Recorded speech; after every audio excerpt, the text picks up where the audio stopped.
Então vamos lá, continuação do nosso estudo.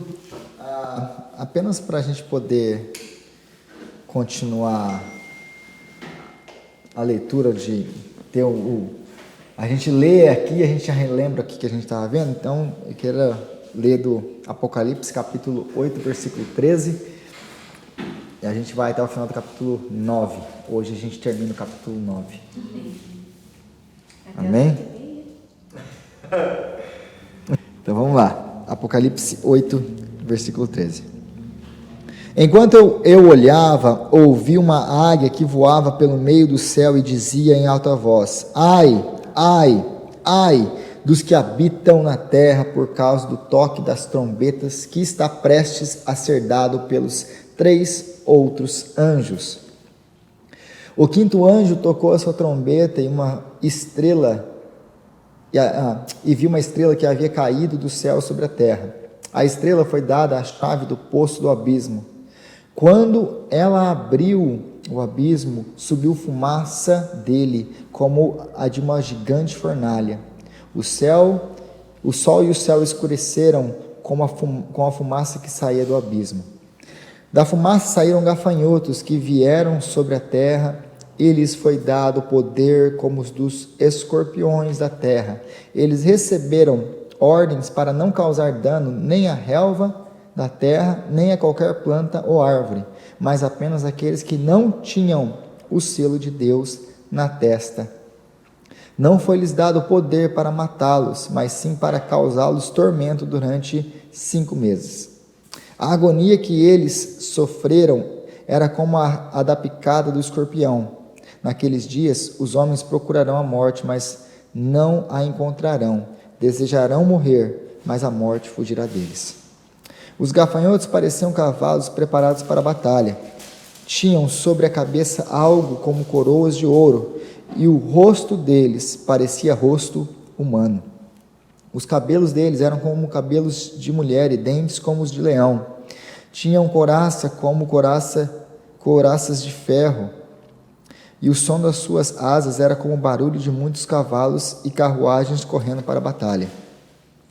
Tinham cauda e ferrões como os de escorpiões, e na cauda tinham poder para causar tormento aos homens durante 5 meses.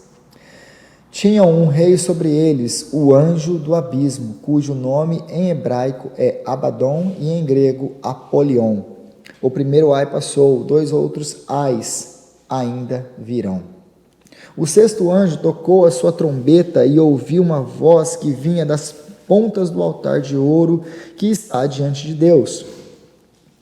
Ela disse ao 6º anjo que tinha a trombeta: solte os 4 anjos que estão amarrados junto ao grande rio Eufrates, os 4 anjos que estão preparados para aquela hora, dia, mês e ano. Foram soltos para matar 1/3 da humanidade. O número dos cavaleiros que compunham o exército era de 200 milhões. Eu ouvi o seu número. Os cavalos e os cavaleiros que vi em minha visão tinham este aspecto. As suas couraças eram vermelhas como fogo, azuis como o jacinto e amarelas como o enxofre. A cabeça dos cavalos parecia a cabeça de um leão, e da boca lançavam fogo, fumaça e enxofre. 1/3 da humanidade foi morto pelas 3 pragas de fogo, fumaça e enxofre que saíam das suas bocas. O poder dos cavalos estava na boca e na cauda, pois as suas caudas eram como de cobras, tinham cabeças como as quais feriam as pessoas. O restante da humanidade que não morreu por essas pragas, nem assim se arrependeu das suas obras más. Elas não pararam de adorar os demônios e os ídolos de ouro, prata, bronze, pedra, madeira, ídolos que não podem ver, nem ouvir, nem andar. Também não se arrependeram dos seus assassinatos, das suas feitiçarias, da sua imoralidade sexual e dos seus roubos. Palavra de Deus.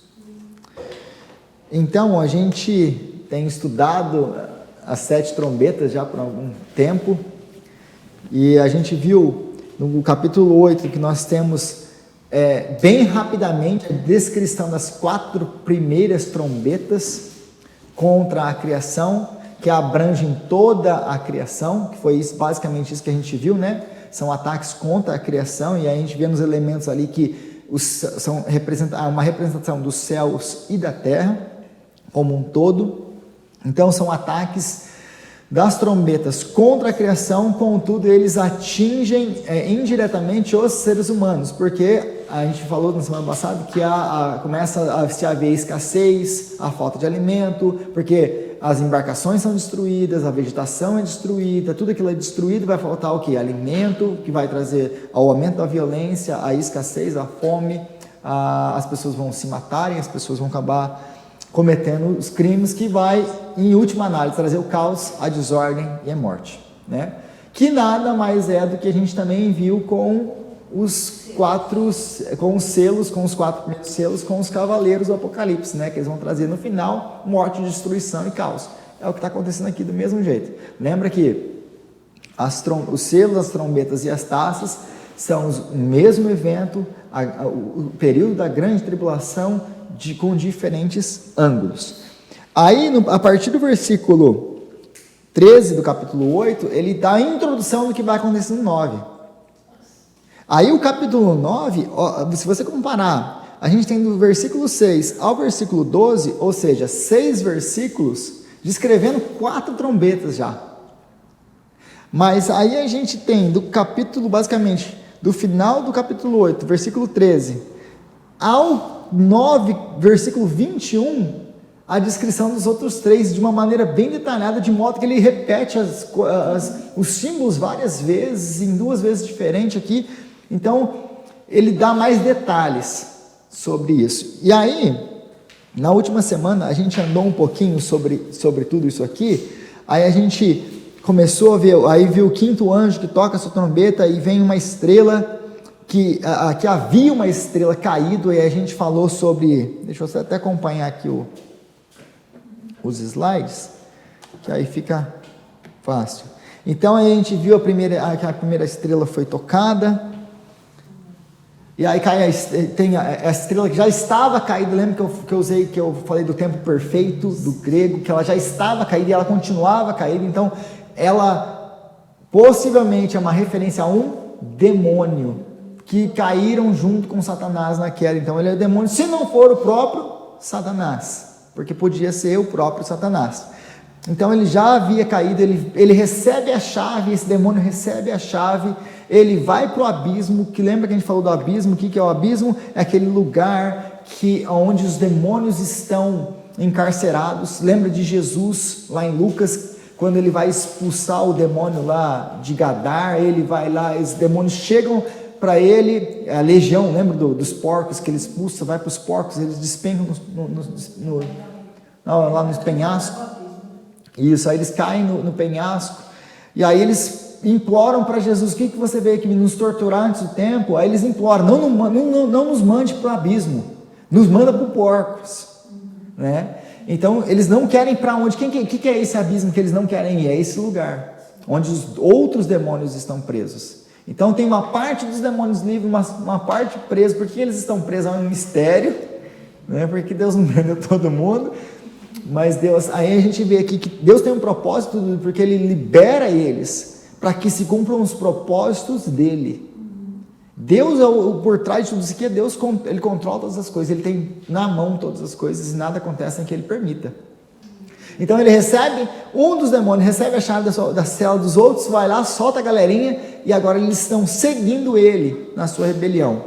Então eles saem do abismo, e eles vão ser liderados por esse anjo do abismo, né, do versículo 11 aí, e a gente vê que eles saem, símbolos que são usados para eles é o de escorpião. E aí lembra também de Jesus, quando ele fala, ele usa: desde que vos dou autoridade sobre serpentes e escorpiões. Ele está falando de demônios, então é uma linguagem para demônio, um simbolismo para demônios. E mas eles não, a gente começa a ver a descrição deles, eles não podem atacar a relva, aquilo que é verde. O que o gafanhoto faz? Tudo que é verde. Então, eles são gafanhotos, aliás, não escorpiões que saem. São gafanhotos com o símbolo de escorpião, com o rabinho do escorpião, né? Então, os gafanhotos saem para lá e eles não podem atacar o quê? Atacar o que é verde, que é o natural de um gafanhoto. Mas, como ele tem o poder do escorpião, eles atacam as pessoas. O que dá a entender, o que João basicamente está explicando, olha, não são gafanhotos. O que eu estou querendo dizer é que estou usando um símbolo aqui. Ele deixa bem claro isso, eles são demônios, né? E aí, eles não têm autoridade, eles têm autoridade para atacar as pessoas, não têm autoridade para matá-las, em primeiro lugar, mas eles só para atormentá-las durante 5 meses, e eles não têm autoridade sobre quem? Sobre os selados. Os selados, eles foram selados antes disso aqui. A gente viu a questão dos selados no capítulo 7. Então, eles não têm autoridade sobre os selados. Aí os selados não recebem o tormento, eles não recebem nada do que vem desses demônios, porque eles são de Deus e Deus os guarda. E é um paralelo com as pragas do Êxodo. Acho que até aqui eu já enfatizei isso bastante, essa necessidade de entender a história do Êxodo, as pragas do Êxodo, com as pragas aqui no livro do Apocalipse, né? Então, também a outra coisa que a gente falou sobre a questão da soberania de Deus no meio de tudo isso, porque se você não percebeu, um dos tópicos, talvez o mais, né, enfático ou enfatizado no livro do Apocalipse é a soberania de Deus. Deus é um Deus soberano sobre tudo e sobre todos, inclusive Satanás e demônios dele. Não tem nada que Deus não controle. Deus é Deus. Aí a gente viu que do versículo 5 aí ao 10, esse monte de símbolos, que se a gente fica tentando identificar esses símbolos, a gente acaba fazendo o que muita gente faz. Por exemplo, o Hal Lindsey lá, quando ele faz lá o Deixados para Trás, o filme, né, e os livros dele, aí ele vai identificar essas coisas aqui, por exemplo, como helicópteros, como tanques de guerra, e etc, etc. E aí você olha para a linguagem bíblica, se você ficar tentando colocar, igual, não tem como a gente usar símbolos do primeiro século, por exemplo. Existia uma crença aqui também que no primeiro século os exércitos partas, que eram vizinhos de Roma, era o limite do Império Romano, era a divisa deles ali no norte ali de Israel. Era um exército que eles temiam muito. E eles eram cavaleiros que eles conseguiam.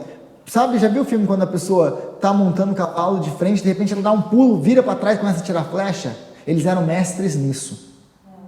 Então eles derrotaram várias vezes as legiões romanas. Os romanos temiam eles muito. E existia uma lenda de que um dia os partos eles viriam e invadiriam Roma. Eles vinham dessa região do Eufrates. Então todo esse simbolismo aqui, João está usando, sim, o contexto histórico da sua época para contar uma história, para dar uma ênfase em alguma coisa que no imaginário popular é a mesma coisa que a gente imagina que a China, a Coreia do Norte e a Rússia se unem agora para invadir os Estados Unidos. Para nós seria mais ou menos essa a alusão. E eles estão vindo na nossa direção. É isso aqui que João... É uma coisa assim, terrível. A gente sabe que está vindo guerra, destruição e morte. Então, João está usando os símbolos, mas não necessariamente essa que ele está tentando descrever, porque os partas lá, eles tinham os cabelos compridos também, etc. Aí eles vão querer enfiar aqui com figuras do primeiro século, ou pegar essas imagens e não, isso aqui era o exército parta, tá vendo? Isso aqui. E não é. E nem a gente pode tentar fazer isso, nem com o passado, mas também nem com o futuro. Porque a gente não tem certeza do que ele está falando aqui. Então a gente vai acabar caindo no erro, indo além do que a gente pode com os símbolos. Qual é a mensagem aqui dos símbolos? Que existe nos últimos dias, na época da grande tribulação, um exército demoníaco por trás de toda essa destruição que vai trazer caos e morte na terra. É isso que a gente tem que entender. É essa mensagem que está aqui. Clara para quem quiser ver. Agora a gente vai... Como tudo isso aqui vai acontecer, os detalhes, não tem como a gente... E a gente querer ficar especulando aqui, é só especulação. A gente só vai especular. Mas, Rodrigo, tudo isso daí é o primeiro ai, né? Esse aqui na verdade é a quinta trombeta, né? Sim, mas faltam os 3. A quinta, basicamente a quinta e a sexta trombeta aí é basicamente a mesma coisa. Basicamente. No 12 ele fala o primeiro aí passou. Uhum. O primeiro ai já passou. Isso, aí vem outros dois. Esse é a quinta trombeta. Primeiro no versículo 6 ao 12, ele está falando de 4 toques de trombeta. Aí ele fala ai, ai, ai. Aí é quinta, sexta e sétima. Ou seja, ele está falando ai, ai, ai para cada uma das trombetas que está faltando. Ah, tá. Eu achei que a situação ali era um ai, entendeu? Não, aqui ó. Então o primeiro anjo, trombeta, 1, 2, 3, 4. Aí vem os ais, 1, 2, 3, vai 5, 6, 7. São 7 trombetas. Aí os 3 próximos ais são as próximas 3 trombetas. Entendi. Então, por isso que a gente não gasta muito tempo tentando explicar cada símbolo. Tem explicações? Tem explicações. Mas não é nem meu objetivo me aprofundar nisso para não tomar tempo, já que já vai ser enorme desse estudo, né? E acabar talvez trazendo mais confusão com a mensagem que é muito clara. Então, os gafanhotos são uma alusão ao Joel capítulo 1 e 2 de Joel. Se você ler capítulo 1 e 2 de Joel, você vai ver uma similaridade muito grande com o que ele está falando aqui. Muito grande. E Joel também é um livro que está falando do fim, do tempo do dia do Senhor, né?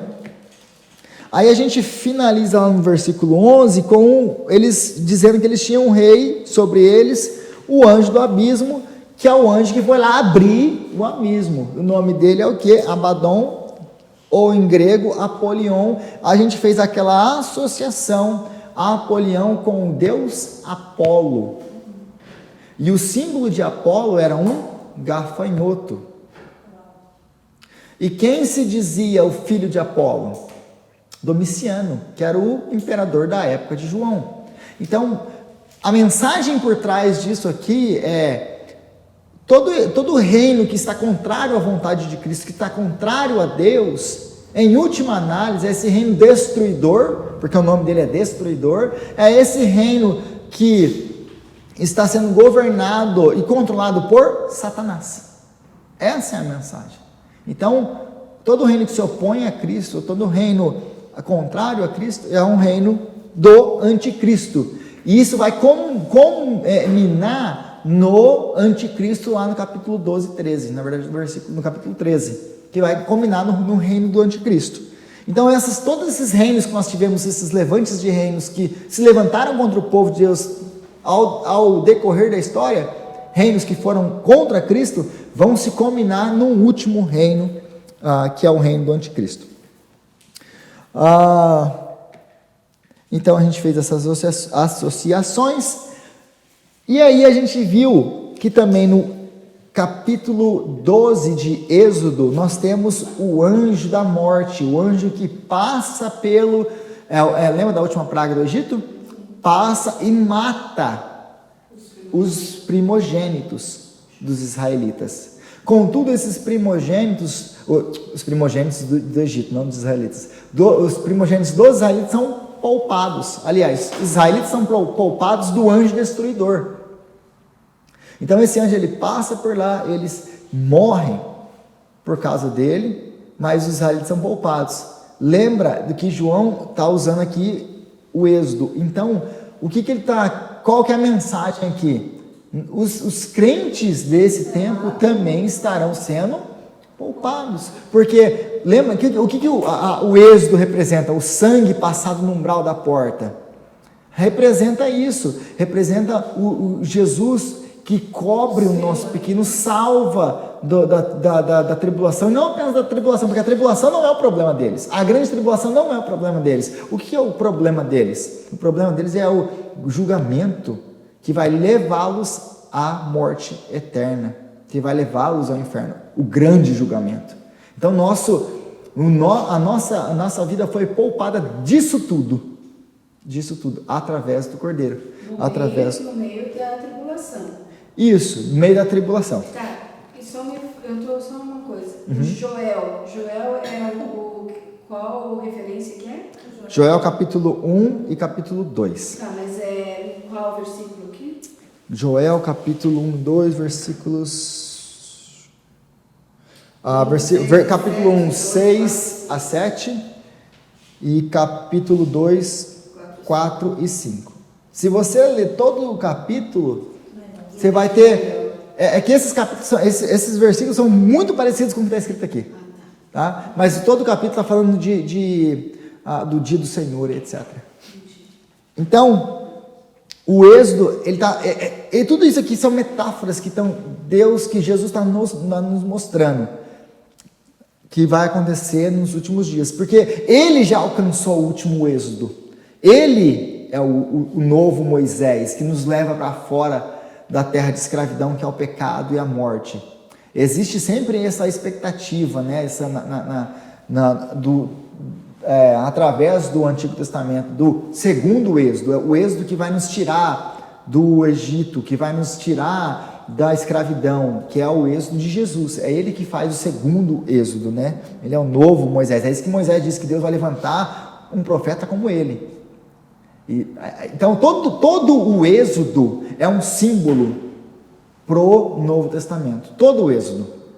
O Êxodo é a saída do Egito, a terra de escravidão, onde Satanás está governando através do faraó. O faraó é a própria reencarnação ou encarnação de Satanás, que vai oprimir o povo dele. Aí, por causa do sangue do Cordeiro, o povo é levado de lá para a terra prometida, porque no nosso caso é o céu, né? O novo céu, a nova terra. Nós saímos de lá debaixo de mão poderosa. Que mão poderosa? Dos atos do nosso Senhor Jesus Cristo, que morre para pagar o preço. Então o Êxodo é maravilhoso, é um símbolo maravilhoso do que Cristo fez por nós.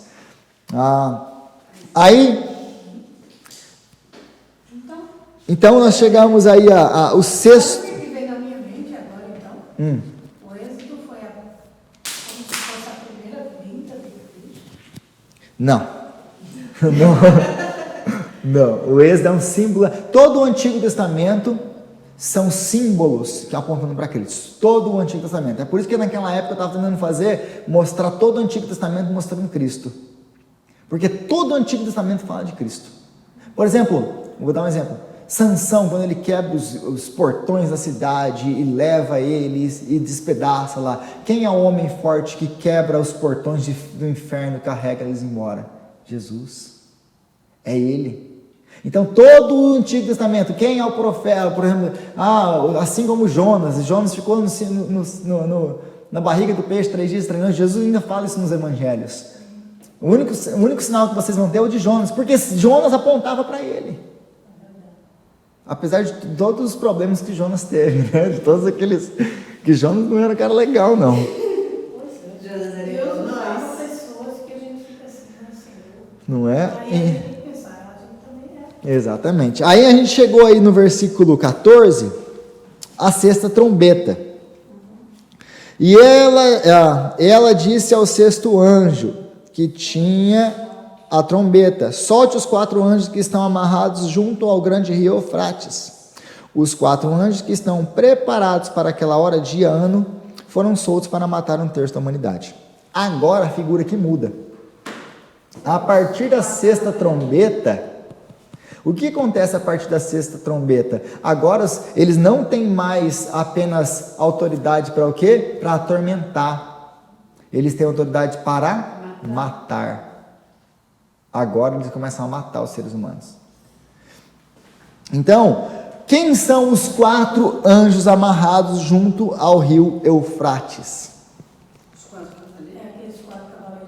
Se a gente entendeu que essas são paralelos, os selos com as trombetas, com as taças, e a gente está vendo que João está construindo a sua revelação progressivamente, ou Jesus está revelando a João progressivamente, a gente já viu esse símbolo aqui, de 4 cavaleiros, de 4 ventos, né?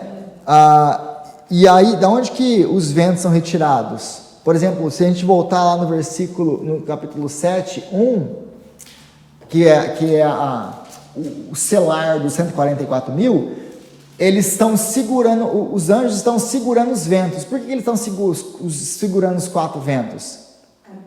Até que sejam selados os eleitos, os 144 mil que são o povo de Deus durante esse tempo da grande tribulação, para que eles não passem por isso. Então, se os 4 ventos, aí a gente tem aqui, solte os 4 anjos que estão amarrados junto ao grande rio Eufrates, os 4 anjos, aí ele vai falar quem são eles. Então isso aqui está repetindo de novo a terminologias que ele usou para falar dos anjos, dos cavaleiros, já nos outros símbolos, nos capítulos 6 e 7. Então isso aqui são o mesmo símbolo, a repetição. Ele está falando, olha, eu já falei isso para vocês, não tem? A cor também que ele fala, né, as colorações, tudo. Na verdade, eles mudam um pouco aqui, que ele fala das colorações, ele fala da roupa deles, na verdade, né? Então, eles são os mesmos cavaleiros. Então, eles estão presos por quê? Porque estão sendo selados, os eleitos estão sendo selados, agora eles vão ser soltos, e eles vão trazer o quê? Morte, caos, destruição. Aí, ele fala do rio Eufrates, e é interessante que a gente pensa, então é lá no rio Eufrates. Onde que é o rio Eufrates? Lá no Oriente Médio, perto do Irã, a gente tem o rio Eufrates. Então, é lá que é o abismo, é lá que tem o portal dos demônios, é lá que está lá. É disso que ele está falando? Não, porque no Antigo Testamento, o rio Eufrates, ou a região do Eufrates, era da onde vinham as invasões da Síria, da Babilônia. Eles passavam por lá e desciam para Israel, para dominar. Então os reis, os ataques de exércitos vinham do norte, vinham do Eufrates. Então é um símbolo que João está usando do Antigo Testamento. E lá em Jeremias capítulo 46 tem talvez a alusão mais próxima do que ele está falando aqui, seja, ou a linguagem mais próxima que a gente encontre do que João está descrevendo aqui, é em Jeremias 46, e está indo atacar o Egito, saindo do Eufrates do norte para atacar o Egito. E aí ele fala de cavaleiros, e etc, etc. Outra coisa que a gente vai ver, aí a gente acabou de ver aqui, os cavaleiros, os 4 ventos, estão todos interligados, como que a gente já viu, mas aí lá na frente também a gente vai ver que a 6ª trombeta e a 6ª taça é a mesma coisa, porque se você olhar aí rapidinho e for para capítulo 16 e versículo 12, você vai achar o seguinte, 16:12, o 6º anjo derramou a sua taça sobre o grande rio Eufrates, e secaram as suas águas, para que fossem preparados o caminho para que os reis que vêm do Oriente, para os reis que vêm do Oriente. Então vi saírem da boca do dragão, da boca da besta e da boca do falso profeta, do falso profeta, 3 espíritos imundos, semelhantes a rãs. Estes são espíritos de demônios que realizam sinais miraculosos. Eles vão aos reis da terra a fim de reuni-los para a batalha do grande dia do Deus Todo-Poderoso.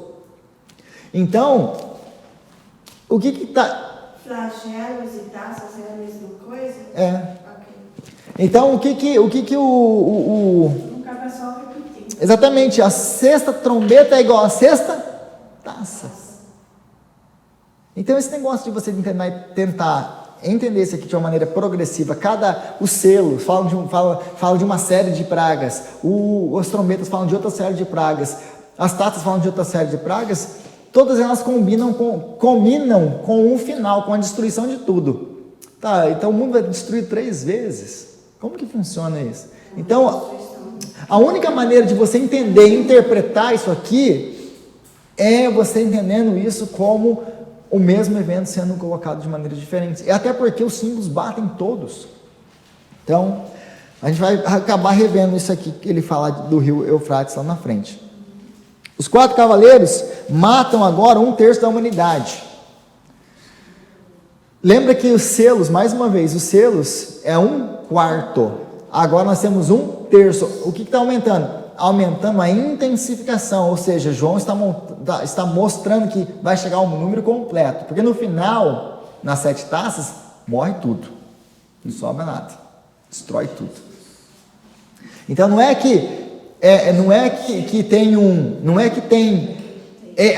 primeiro veio os selos e matou um quarto, agora vem as trombetas e matou um terço. Não, ele está mostrando que é progressivo, ele está construindo o seu argumento, né? Então é uma intensificação. Mas os 4 cavaleiros estão liderando um exército de demônios, no versículo aí 16, porque a gente vê lá que vem os 4 cavaleiros, solte, né, olha aqui, solte os 4 anjos que estão amarrados junto ao grande rio Eufrates. Os 4 anjos estão preparados para aquela hora, dia, ano, aí foram soltos. Aí no versículo 16 ele fala assim, o número dos cavaleiros, peraí, mas não era 4 cavaleiros? O número dos cavaleiros que compunham o exército era de 200 milhões.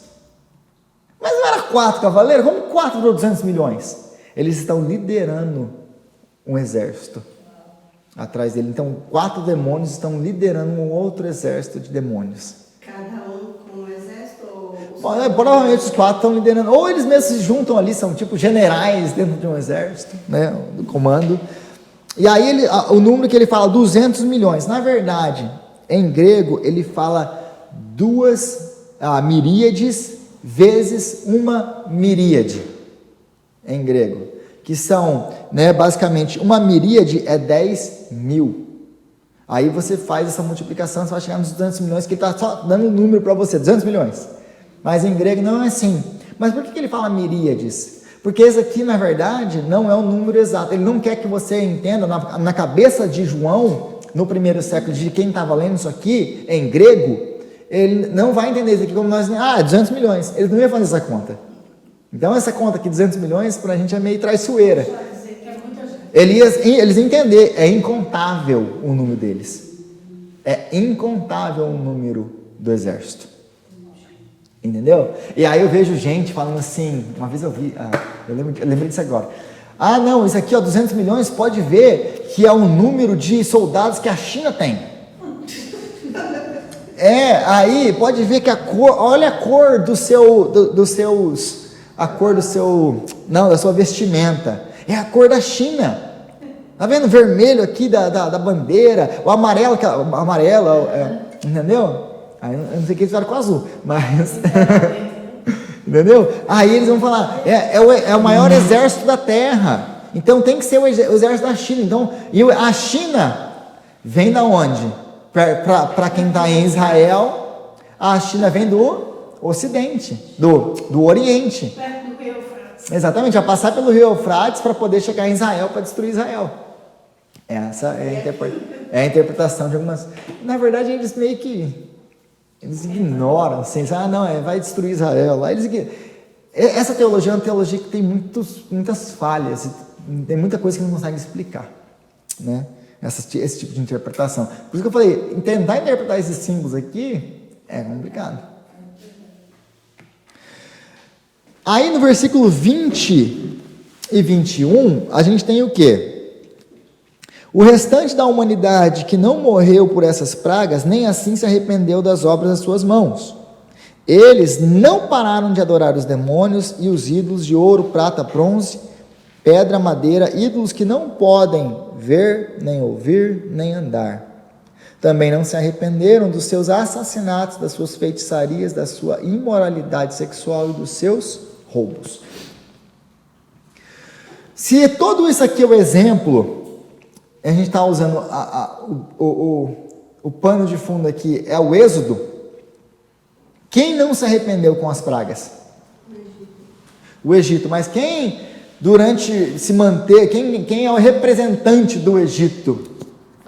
Faraó. O que acontece? Ele vê aquilo, ele endurece o coração contra Deus e ele não se arrepende. Algumas vezes a Bíblia fala que Deus endureceu o seu coração, outras vezes a Bíblia fala que ele endureceu o coração dele. Então, ele endurece o coração contra Deus e não aceita. E aí as pessoas, apesar de tudo isso que elas estão passando, elas não se voltam para Deus. Eu gosto muito, uma vez eu estava pensando sobre isso, e sobre a questão de Faraó e os milagres. A maior prova, Faraó é a maior prova de que os maiores milagres, respostas de pedido de oração, não transformam. Porque se milagre transformasse, apenas o milagre em si transforma, Faraó tinha que ter se transformado, porque ele viu os maiores milagres acontecer na frente dele, e nada disso mudou ele, nada disso. A única coisa que é capaz de transformar um pecador é o Espírito Santo. Ele pode ver todas as maravilhas de Deus na frente dele, se ele não for convencido pelo Espírito Santo de Deus. Então, o que transforma o coração de um pecador não é milagre, não é resposta de oração, não é nada. Essas coisas podem cooperar, Deus pode usar isso como agente, porque a gente vê pessoas que passaram por alguma coisa e isso levou elas entendeu? Mas Deus usou aquilo como ferramenta, mas o Espírito Santo internamente estava agindo na pessoa e através de toda aquela situação. Então, quem faz é o Espírito Santo. O Faraó é a maior prova de que pecadores podem ver e experimentar os maiores milagres. Eles não vão se arrepender e eles não vão buscar Deus. Faraó é a prova viva disso. Hoje morto, né? Ô Rodrigo, e quando fala todo joelho se dobrará, nesse daí não está incluído? Nós temos o último julgamento, né? No último julgamento, todo mundo reconhece que Ele é Deus. Até esses que todo mundo, até os que vão para o inferno vão reconhecer que Ele é Deus. Vai reconhecer que Ele é Deus, mas não vai se submeter a Ele, mas vai reconhecer, todo mundo vai reconhecer que Ele é Deus. Quem é o Criador e quem é que está sobre tudo, né? Então eles não se arrependem das obras das suas mãos. Então o que quer dizer obras das suas mãos, nesse contexto todo aqui? Aqui mostra, aquilo que nós fazemos mostra a nossa lealdade. Aonde está a nossa lealdade? Com quem está a nossa lealdade? As obras das nossas mãos mostram a quem nós somos fiéis. Aquilo que nós fazemos e não aquilo que nós cremos. Ou dizemos que cremos. Porque a nossa crença, ela tem que estar alinhada com aquilo que nós fazemos. Aquilo que nós dizemos crer, se não estiver alinhado com aquilo que nós fazemos, a nossa crença não é nada. Nada.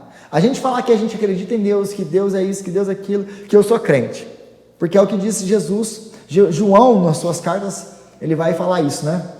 Aquele que diz que é, mas não pratica, não obedece, ele é mentiroso. Então as nossas práticas têm que estar andando interligadas com a nossa crença. Se nós cremos, dizemos que cremos e não fazemos, nós não somos. É igual quem é crente só no domingo à noite. Exatamente. E na segunda-feira. Exatamente. Essa pessoa ela não é crente. Rodrigo, como você pode dizer isso? Porque Jesus disse isso. Pelos frutos os conhecereis. A gente conhece crente pelo fruto. Não é pelo que ele fala. Ele pode saber tudo de Bíblia. Ser um doutor em Bíblia. Mas você olha a vida. Vai lá na frente e faz aquele teatro. Assim como tem o contrário, né? Tem gente que não conhece muito, mas o pouco que conhece Pratica, vive. Exatamente. E pessoas humildes, pessoas que talvez não possam dar um estudo bíblico, mas são pessoas fiéis a Deus, pessoas perseverantes, pessoas de oração, pessoas que amam o Senhor. Igual pessoas da roça, tem muitos que não sabem ler. Então, tudo que eles têm é aquele culto do domingo, ou escola dominical, é ali que eles aprendem tudo. Então, eles têm vida de oração, mas não têm vida de leitura, porque eles não sabem ler. E muitas vezes eles procuram ajuda de pessoas que, ou eles acabam aprendendo a ler, pelo menos a Bíblia. Eu conheço histórias de pessoas que só leem a Bíblia e não conseguem ler outra coisa. Não é interessante isso? Minha mãe aprendeu a ler a Bíblia, eu só li a Bíblia. Então, aí a pessoa consegue. Você fala que isso não é o Espírito Santo? Como que isso não é o Espírito Santo? Então, e aí você vai ver que tem os dois opostos, né? Então, aquilo que nós fazemos, eles nos mostra quem nós somos. Eu não posso ir, por quê? Porque eu tenho que trabalhar. Então a sua lealdade está com o seu trabalho, ela não está com o Senhor. Às vezes pode até parecer, mas A pessoa não entende que a pessoa tem que trabalhar. Não, eu entendo que tem que trabalhar. Mas a minha aliança está com o Senhor. Eu creio que Ele é que sustenta a minha casa. Então, se eu falar que eu creio que o Senhor sustenta a minha casa, mas eu deixo de participar da igreja, da vida da igreja, de estar no culto, de ter o tempo com Deus, de ter meu tempo com Deus, no meu devocional, na minha vida pessoal, em casa, com Deus, por causa do meu trabalho, mesmo que eu possa crer, e realmente crer que Deus sustenta a minha casa, as minhas práticas não falam isso. Então a minha lealdade não está com o Senhor, está na força do meu braço, porque eu acredito que é o meu braço que sustenta a minha casa. No final, a crença está em mim, não está no Senhor. Não, é Deus sustenta, mas se eu não trabalhar, é lógico que Deus, Ele age em parceria conosco, Ele nos sustenta, mas Deus Ele pode te colocar de cama, te colocar sustento na sua casa, para aprender a depender dEle. Então, a idolatria dá à luz a todo tipo de pecado, é o que está dizendo aqui, porque eles falam, eles não se arrependeram da sua idolatria. Aí depois da sua idolatria, do que nasce da idolatria? Nasce todo tipo de pecado, idolatria, imoralidade sexual, tudo isso. Por quê? Porque em última análise, o que é a idolatria? Esse é o primeiro mandamento de Deus: não farás outros deuses, não terás outros deuses além de mim. Ame o Senhor, o seu Deus, de todo o teu coração. Então, por que isso é tão importante? Por que esse é o primeiro e não os outros? Por que esse? Porque se você colocar qualquer outra coisa no centro da sua vida que não seja Deus, você quebrou isso, não apenas quebrou isso, você colocou outra coisa no centro. Essa coisa agora é um ídolo na sua vida. Isso aqui é o que determina a sua vida, é isso aqui que a sua aliança está ligada com isso. Você depende disso. Se isso aqui é tirado da sua vida, desmoronou, é destruída. Se você colocou no centro da sua vida o seu trabalho, e agora você não pode mais trabalhar, perdeu o seu emprego, o que vai acontecer com a sua vida?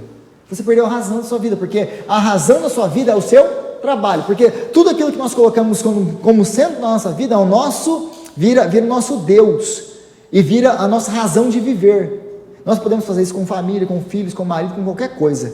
E Deus fala, um dia que você fizer isso, você está morto.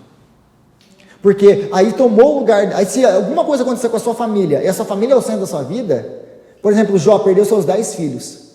Se o coração de Jó, se o centro da vida de Jó fosse os filhos dele, o que teria acontecido com a fé de Jó? Ele amaldiçoaria Deus, como Satanás sugeriu. Se o centro da vida de Jó fosse as riquezas dele, quando ele perdeu tudo, quem que ele amaldiçoaria? Deus, porque o centro era as riquezas, o centro era a família, mas como o centro da vida de Jó era Deus e nada mais, ele pôde perder todas as coisas, sofreu, mas o que era o centro da vida dele, nada abalou. Então é isso que Deus está falando. Se você colocar no centro da minha vida, no centro da sua vida, me colocar, você vai poder passar por todo tipo de circunstância e nada vai te afetar, porque eu sou o centro e nada pode me tirar da sua vida. Ninguém pode me tirar de você.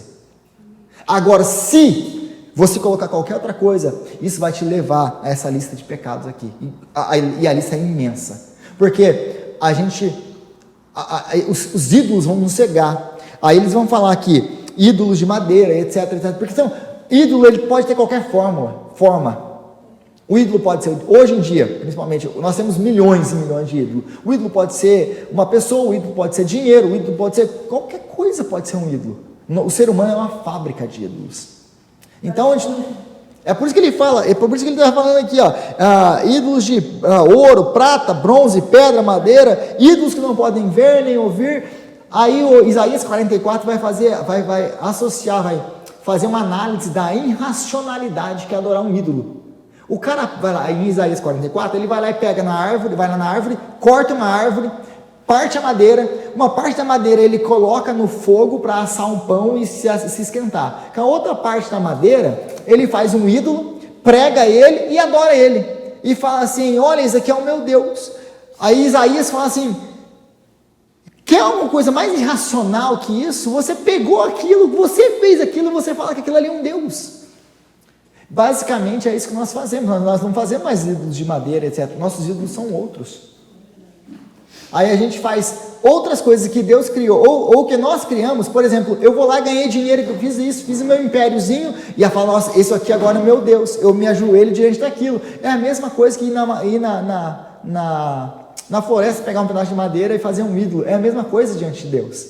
Você construiu sua vida em volta disso aí? É ridículo isso. Então essas coisas vão levar as pessoas a isso, a assassinatos, a feitiçaria, a imoralidade sexual e aos roubos, porque a gente vai cobiçar, porque a gente vai querer mais, porque essas coisas são o centro. Mas aí a mensagem de tudo isso aqui, para a gente acabar, a mensagem de tudo isso aqui, por trás disso aqui o que está acontecendo aqui? Os demônios, porque atrás de todo ídolo tem o que o apóstolo Paulo fala? Atrás de todo ídolo, de toda idolatria tem um demônio. Então os demônios que essas pessoas adoram, eles vão se voltar contra eles agora e destruir a vida deles, matar eles, roubar eles, fazer tudo que eles querem fazer com eles. Então, olha